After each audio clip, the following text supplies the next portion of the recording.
What's up everybody? Welcome to Kimwell's Irish Pub and it's time for another episode of Monday Night Quarterback. We're finishing up week 10 before the Monday night game starts tonight. Let's talk a little bit about what we saw this past week. For those of you, I don't know, it depends on where you are in your league. In a lot of different leagues, it's trade deadline time. So week 10 is a very popular week for people to cut off trades, especially in my two leagues. You have until the end of the game tonight to make any final trades. After that, you can't make any trades. So you're already watching this, you already missed a boat because the trade deadline's over. So there was a lot of movement going on in a couple of my leagues. I figured I'm pretty much out of one league, so I've made some moves in that league. Tried to make some in the other league, but there were some trades to go on. But enough about my trades, just talking about the trade deadline. Don't know how you are in your leagues. But with that being said, what did we see this week? How about Zeke Elliott showing up? He's been up and down, mostly down all year. And showed up big time, I think, in week 10. Helped a lot of owners out. Did good there. What's his outlook? Me? I think he's going to continue to go up and down. I don't know. Who else had a great week? David Johnson. And I said it before coming into the week. I owned him in a couple of leagues. And I said to people he's going to have a strong second half. We've talked about it here before, Monday Night Quarterback, on how Leftwich is going to turn it around there. I don't know if he's going to turn it around, but he's going to feed him the ball. He's going to get him in space. He's going to throw it to him on the outside. He's going to keep giving it to him. 2 touchdowns.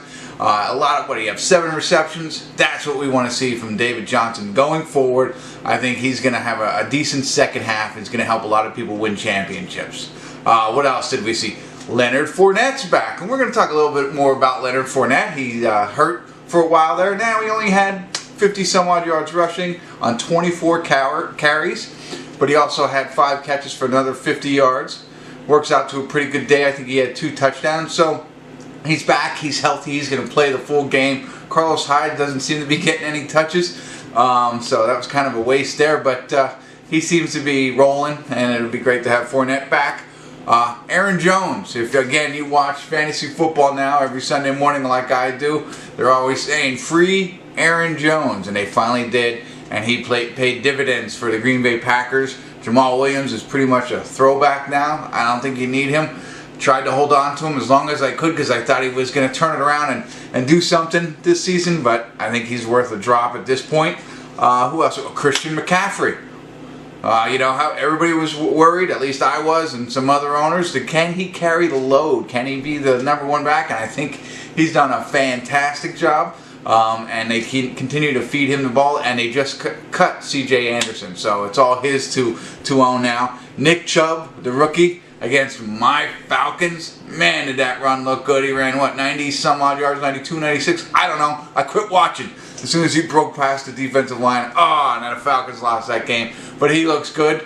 He might be, I'm telling you, the Browns are going to put it together. They're going to be one of those Indianapolis Colts with Peyton Manning, Marshall Faulk, and Marvin Harrison. Now it's going to be, you know, those guys. Nick Chubb's going to be the centerfold of that. One other thing, we finally found Juju. Last time we talked, where did Juju Smith go? Smith-Schuster. He disappeared. You know what? He turned it around. You know why? Because I traded him. I traded him before the trade deadline, so he went off. And I traded David Johnson too, so they went off. So anybody I trade, you can predict that they will have a pretty decent game. But Juju Smith came back. Thanks to Big Ben. Big Ben went crazy with 5 touchdowns. It was ridiculous what he did. He looked pretty good. He always got those. He always has magic in him. That's why quarterbacks are so plentiful in the fantasy football league. Ben was probably ranked. He's definitely ranked outside the top 10. And look at, he put a top 1 performance up this past week. Okay, what else? Real quick, I know I'm rambling on before I get down to Weasel of the Week, because I know that's what you want to hear. I want to talk a couple of different things. Melvin Gordon, Davante Adams, I've highlighted him a couple times. Tyreek Hill, Zach Ertz, and of course Todd Gurley. The most consistent players, I think, in the league this year. They're having a pretty good, quiet year. You know, Todd Gurley, not including, I mean, he's the #1 pick for everybody. So if you had Todd Gurley, you had a #1 pick or whatever, we get it. Okay? But if you're landing and if you're playing with Melvin Gordon, Davante Adams, Tyreek Hill, and Zach Ertz, great, because they're having, you know, I'm not even going to talk about Mahomes or Barkley, don't worry. But those guys, I think, are quietly, I say quietly because they're not the big names that, you know, the David Johnsons, the Zeke, you know, all those kinds of things. The Antonio Browns, the Michael Thomas, these guys were all ranked at the top. These guys weren't ranked at the top. So they're having a great year for your owners. Unfortunately, I don't own any of them in any league that I'm in, but, oh no, Devontae Adams in some league. But anyway, enough of that. Okay, so that's what we saw in Week 10. I think, like I said, some bold predictions for me. David Johnson's going to have a good second half. Leonard Fournette. And I also predict, I didn't talk about this, but Gronk. I think they're saving him up, and he has been having a terrible year. Now he's going on the bye. He's going to get healthy. He's going to come back. And, you know, the Patriots, they're going to charge towards the playoffs, and I think he's going to have a big second half of the year right there. And along with Tom Brady. So that's what I have going for you right now. Let's talk about Weasel of the Week. Now, because I skip every week, so I only do it on even weeks, this is kind of a 2-week Weasel of the Week. I have an owner in one of my leagues. Same league, he does this. So this owner, we have a waiver wire process, where if you like a player, you put him in on your waiver wire, and you drop somebody. And if you're higher on the waiver list, you get that player. And if you don't put it in for him, somebody else does, they get him. Whatever. Cortland Sutherland. Everybody went crazy for Cortland Sutherland once Thomas was traded, right? So, oh, he's going to be the next big thing. Okay, well, the owner of my league could have easily put him in on a waiver pick, got him, and dropped one of his 2 defensive backs or one of his 2 linebackers, which he doesn't need. You could drop them and pick up somebody else at any other point in the league. Instead, he trades Mark Ingram for Cortland Sutherland after the number 1 scoring team in the league actually lands Cortland Sutherland.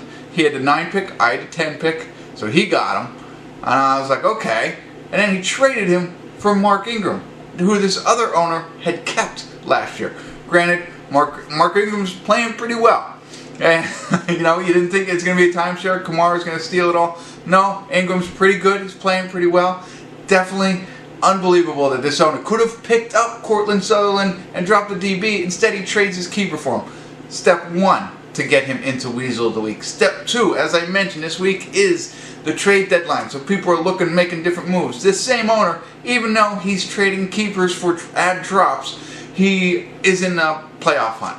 He's not out of the playoffs. He's 4-5. So people he's going against 6-3. He's real close. We also go in on points. He's got a shot. He's got Leonard Fournette on his team, who's finally healthy. And he's playing the number 2 scoring team in the league, right?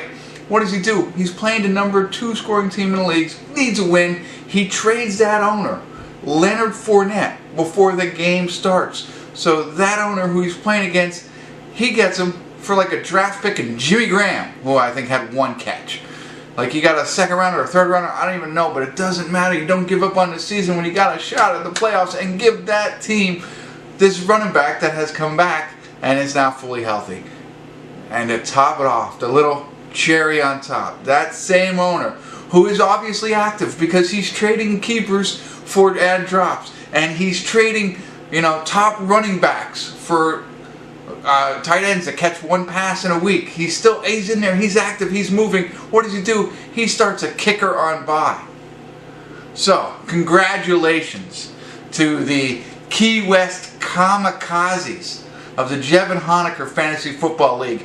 You, my friend, are the Weasel of the Week. Thanks for tuning in. Kimmel's Irish Pub.